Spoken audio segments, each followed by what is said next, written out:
हाय। Breakout plus trap. Breakout, क्या breakout लेने के बाद भी लॉस होता है? हाँ होता है, क्योंकि कभी कभी वो ट्रैप होता है कि आपका ब्रेकआउट दिखाया है बट एक्चुअल ब्रेकआउट नहीं होता है, वो फेक ब्रेकआउट होता है। फिर उसके बाद मार्केट ऐसे लेने के बाद उल्टा जाना शुरू कर देता है। लोगों को लगता है मार्केट अब जाएगा, बट मार्केट को नीचे जाना था, बट नीचे जाने के लिए उसको फील चाहिए था जो कि ब्रेकआउट करके लिक्विडिटी लेके मार्केट फिर से नीचे आने लगता है। तो वो फेक ब्रेकआउट ही कहलाता है, क्योंकि वो एक तरह से ट्रैप था। ठीक है, तो ब्रेकआउट पे आपको हमेशा सावधानी पे एंट्री लेना पड़ेगा। अब ब्रेकअप और ब्रेकआउट पे एंट्री और नेक्स्ट कैंडल में लॉस अक्सर ये होता है। जैसे यहाँ पे मैंने बताया आपको, ग्रीन कैंडल ने ब्रेकआउट दिया और नेक्स्ट कैंडल रेड बन गया और वो ब्रेकआउट लेवल जो था उसके अंदर आके क्लोज हो गया और सेकंड कैंडल आपका एक्सेलेरेट कर गया। 90% ट्रेडर फेल होते हैं क्योंकि वो ब्रेकआउट को ब्लाइंडली फॉलो करते हैं। ठीक है, जैसे ही आपने ब्रेकआउट देखा, ग्रीन कैंडल बना, आपने विदाउट कंफर्मेशन आप वहां पे एंट्री ले लेते हैं, बट उसके बाद second red candle, third red candle आपका ब्रेकआउट के अंदर आ गया, फोर्थ रेड कैंडल आपको एसएल लेके चला गया। 90%, 95% ट्रेडर यही फंसते हैं, इसको ट्रैप कैंडल बोलते हैं हम लोग। ये डिजाइन है तुम्हें ट्रैप करने के लिए। डेफिनेटली ट्रैप कैंडल डिजाइन बनाया गया है कि लोग देखेंगे कि नहीं, ग्रीन कैंडल बना है, बड़ा ग्रीन कैंडल बना है या विक लगा है, जैसा भी लगा है, बट आपको लगा कि ब्रेकआउट के ऊपर क्लोज हुआ है, तो अब एंट्री ले लेना चाहिए। क्योंकि वो तो लोगों को फोमो होता है कि नहीं, मिस हो जाएगा एक ट्रेड अगर मैं यहाँ पे एंट्री नहीं ले रहा तो। मार्केट सिंपल नहीं रहता है, तो हर कोई जानता है। मार्केट चाहता ही है कि आपका एसएल को हिट करे, फिर मार्केट और उस एसएल को लेने के बाद, लिक्विडिटी लेने के बाद मार्केट अपने डायरेक्शन में मूव करे। तो वो ब्रेकआउट का सिंपल रूल होता है। मार्केट आपको इतना इजीली आपको तो देगा नहीं। मार्केट चाहेगा कि रिटेल लॉस करे, तभी प्लेयर वहां पे अर्निंग कर सकते हैं।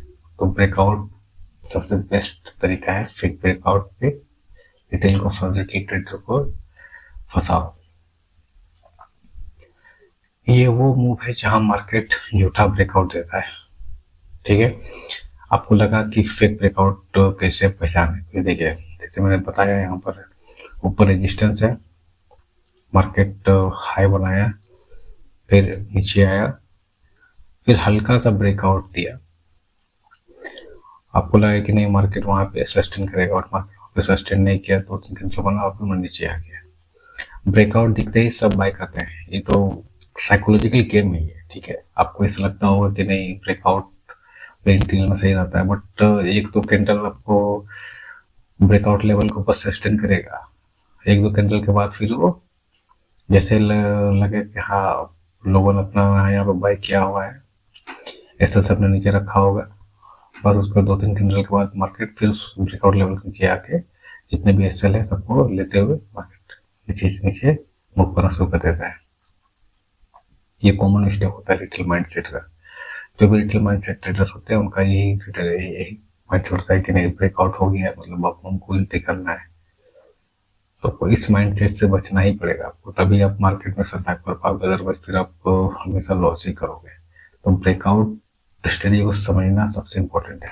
आप अगर इसको एक बार समझ गए तो फिर आपको मे बी नेक्स्ट ट्रेड से कभी लॉस ना करो। देखिए 100% कोई स्टडी परफेक्ट नहीं होता है, बट आप लॉस से बच जाओगे। अब देखो यहाँ पे क्या होता है, रिटेल को फंसाने के लिए ऑपोजिट डायरेक्शन में ट्रेड करता है। डेफिनेटली ऑपोजिट डायरेक्शन में ट्रेड करता है। आपको यहाँ पे दिखा रहा है ब्रेकआउट हुआ है, क्लियर दिख रहा है ब्रेकआउट हुआ है, बट ब्रेकआउट का फर्स्ट रूल होता है कि आपको वॉल्यूम हाई होना चाहिए, प्लस ब्रेकआउट होने के बाद वो लेवल को रेस्पेक्ट करना चाहिए। बट यहाँ देखिए आपने क्या इस लेवल को रेस्पेक्ट किया नहीं किया है। ठीक है, तो उस लेवल को तो यहाँ पर स्मार्ट मनी खेलते हैं। स्मार्ट मनी वाले जो होते हैं वो यहीं पर सबसे बड़ा बड़ा खेला करते हैं कि मार्केट को थोड़ा देर के बाद सस्टेन कराते हैं, बट ज्यादा ऊपर उसको जाने नहीं देते हैं, बट तुरंत और फिर ब्रेकआउट लेवल के नीचे ले आते हैं प्राइस को। सडन रिवर्सल यही ट्रैप होता है। ब्रेकआउट हुआ फिर उसका तुरंत रिवर्सल आ गया। तो सबसे बड़ा ट्रैप यहीं पर होता है ट्रेडर को फंसाने के लिए। तो सडन रिवर्सल से आपको बचना है।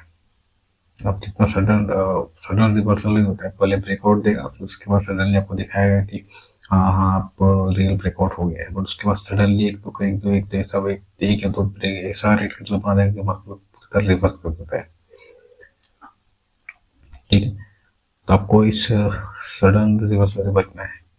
मार्केट स्टॉप लॉस तो हंट करता ही है, मार्केट उसके लिए है ही, रिटेलर के लिए ही, कि वो अपना स्टॉप लॉस जहाँ प्लेस करते हैं उसको हंट करके फिर बिग प्लेयर उसका फायदा उठाए। ठीक है, लॉट्स ऑफ एसएल वेटिंग करते हैं, जैसे जो भी ब्रेकआउट होता है उसके ऊपर बहुत सारे एसएल रहते हैं। ठीक है, तो उस एसएल को उठाने के लिए वो ऊपर जाता है, लिक्विडिटी में ही होता है कि आपको एसएल को उठाने के लिए ऊपर जाएगा, ब्रेकआउट लेवल को ऊपर जाएगा, थोड़ा देर सस्टेन करेगा, थोड़ा देर ज़्यादा नहीं 3-4 कैंडल तक सस्टेन करेगा, फिर वो ब्रेकआउट के नीचे आ जाएगा, ब्रेकआउट लेवल के नीचे आ जाएगा। तुम्हारा एसएल ही स्मार्ट मनी को एंट्री जोन होता है। डेफिनेटली स्मार्ट मनी जो होता है वो इतना इतना टाइम से बैठे हैं, इतना फंड लेके बैठे हैं, तो डेफिनेटली उनको क्या चाहिए, मार्केट मूव करने के लिए पेट्रोल चाहिए, गाड़ी चलने के लिए पेट्रोल चाहिए, सब चाहिए, मार्केट को मूव करने के लिए लिक्विडिटी चाहिए। तो लिक्विडिटी कहाँ से मिलेगा, उसका स्टॉप लॉस एसएल से मिलेगा। स्टॉप लॉस जो होता है उसी का टारगेट होता है। तुम्हारा एसएल या स्मार्ट मनी का एंट्री जोन होता है। ब्रेकआउट पे नहीं, कंफर्मेशन पे ट्रेड लो। सोल्यूशन यही है कि आपका जब ब्रेकआउट हुआ तो आपको सडनली ब्रेकआउट पे एंट्री नहीं लेना है, पहले रिटेस्ट होने दीजिए, जो ब्रेकआउट लेवल वहाँ पर रिटेस्ट होने दीजिए, फिर वहाँ पे पुलिस कंफर्मेशन कैंडल बने, देन आप फिर वहाँ पे लॉन्ग का एंट्री ले सकते हो, फिर आप उस फेक ब्रेकआउट से बच जाओगे, क्योंकि वो होता ही उसी के लिए है। तो आपको उसमें बचना है तो आपको रिटेस्ट पे ही वेट करना पड़ेगा। Strong support and resistance level आपको मार्क करने आना चाहिए, जहाँ से बोले कि जहाँ से आपको लगे कि हाँ प्राइस यहाँ से रिवर्स हो सकता है और प्राइस यहाँ से ऊपर जा सकता है। सपोर्ट लेवल पर आपको हमेशा बाय करना है और रेजिस्टेंस लेवल पर हमेशा आपको सेल करना है। तो प्राइस जब रेजिस्टेंस लेवल पर आए तो रेजिस्टेंस लेवल पर 2-3 बार तो फेक भी है, तो एक फेक ब्रेकआउट होगा, या फिर रेजिस्टेंस लेवल के आसपास आके फिर स्मॉल टाइम फ्रेम और स्मॉल बी और स्टेप ब्रेकअप स्ट्रक्चर हो, फिर आप वहाँ पर ले सकते हो। ब्रेकआउट को पेशेंसली वेट करें। अगर आप ब्रेकआउट ट्रेडर्स हो कि आपको का स्ट्रेटेजी कि मैं ब्रेकआउट पे ही एंट्री लेता हूँ, तो या तो रियल ब्रेकआउट हो तो आप एंट्री लो, या फेक ब्रेकआउट हो तो आप एंट्री लो। अगर प्राइस लेवल के अंदर वापस आ जाए, प्राइस अगर लेवल के अंदर वापस आ जाए तो फिर वेट करो कि आप हायर लो ब्रेक पे आप एंट्री लो, या तो फिर मार्केट अगर फेक ब्रेकआउट है तो स्मॉल पी यूज करें, फिर आप शॉर्ट पे एंट्री लोगे। अगर आपको लॉन्ग पे जाना है तो मार्केट फिर से अगर लेवल के अंदर आ गया तो हाई लो ब्रेकआउट करे, फिर आप एंट्री लो। ये तुम्हारा हाई प्रोबेबिलिटी एंट्री पॉइंट है। ठीक है, अगर फेक ब्रेकआउट होता है, फेक ब्रेकआउट कंफर्म कब होता है, जब आपको लेवल के नीचे आ जाता है प्राइस, ब्रेकआउट हुआ फिर ब्रेकआउट लेवल के नीचे प्राइस आ गया। ठीक है, तो ये आपका एक हाई प्रोबेबिलिटी लेवल होता है। Please like share and subscribe. ऐसे ही रियल ट्रेडिंग स्ट्रेटजी के लिए चैनल को फॉलो करो। इससे और क्या, जब कुछ भी डाउट हो तो आप मुझसे पूछ सकते हैं, कमेंट सेक्शन में पूछ सकते हैं, मैं आपको जितना हो सके मैं प्रॉपर गाइड करूँगा। ब्रेकआउट पे नहीं, फेक ब्रेकआउट के बाद एंट्री लेना सीखे। ब्रेकआउट जब होता है तो वहाँ पे तुरंत एंट्री मत लो, वेट करो। अगर फेक ब्रेकआउट है तो भी वेट करो, फिर उसके बाद एंट्री लो। जब डायरेक्ट एंट्री लोगे तो आपको हर बार प्रॉब्लम होगा। आपको ये हमेशा माइंड रखना है कि ब्रेकआउट रियल ब्रेकआउट है या फेक ब्रेकआउट है। स्मार्ट मनी यही यूज करते हैं, स्मार्ट मनी वाला स्मार्ट मनी जो एंट्री लेते हैं वो लोग क्या करते हैं, वो लोग या तो ब्रेकआउट में एंट्री लेते हैं या फेक ब्रेकआउट के बाद एंट्री लेते हैं। ठीक है, रियल चार्ट एग्जाम्पल में आपको आगे दिखाता हूँ, 2-3 एग्जाम्पल में आपको रियल चार्ट में दिखाता हूँ कि कहाँ का फेक ब्रेकआउट हुआ है, कहाँ का रियल ब्रेकआउट हुआ है, तो उससे आपको आइडिया हो जाएगा कि हाँ हमें कैसे आगे ट्रेड करना है ब्रेकआउट स्ट्रेटेजी के अनुसार। इसमें बहुत सारे एंट्री के बहुत सारे रूल्स होते हैं। मैं आपको एक सिंपल एक फर्स्ट स्ट्रेटेजी बता रहा हूँ, ब्रेकआउट एंट्री। आप इस पर काम कर सकते हैं। ये देखिए, मैं आपको लाइव मार्केट में आपको दिखा रहा हूँ। ये बीटीसी का चार्ट है 15 मिनट का, ठीक है। अब इसमें देखिए, मैं आपको दो एग्जांपल दिखा रहा हूँ जिसमें फेक ब्रेकआउट हुआ है। यहाँ देखिए, ये आपका रेजिस्टेंस लाइन है, ठीक है। इसको मैं भी रेड से मार्क कर दे रहा हूँ। अब देखिए यहाँ पे क्या हो रहा है, प्राइस यहाँ पे रेजिस्टेंस लाइन के ऊपर एक बड़ा वीक वीक बनाया, ग्रीन कैंडल था उसमें बड़ा वीक बनाया। बड़ा वीक बनाने के बाद फॉलो अप कैंडल रेड बना, ठीक है। तो फॉलो अप कैंडल क्या था, सेकंड जो कैंडल था रेड, तो वो ब्रेकआउट के अंदर क्लोज हुआ है, ठीक है।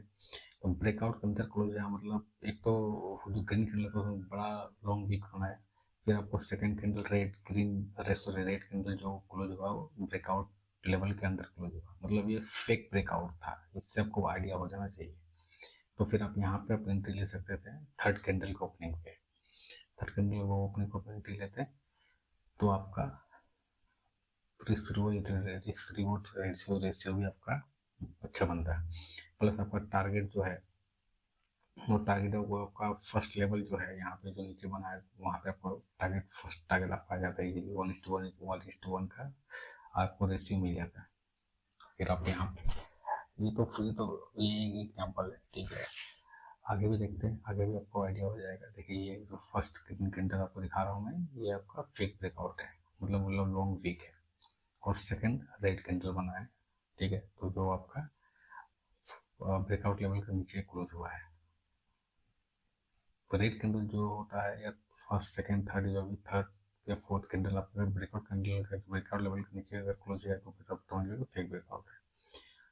सेम एग्जांपल में आपको और एक बात दिखा रहा हूँ। यहाँ पे ये एक रेजिस्टेंस लाइन है।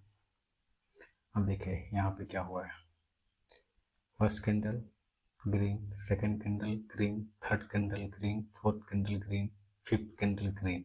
इन सब में एक कॉमन चीज है कि सब में विक लंबा लंबा है।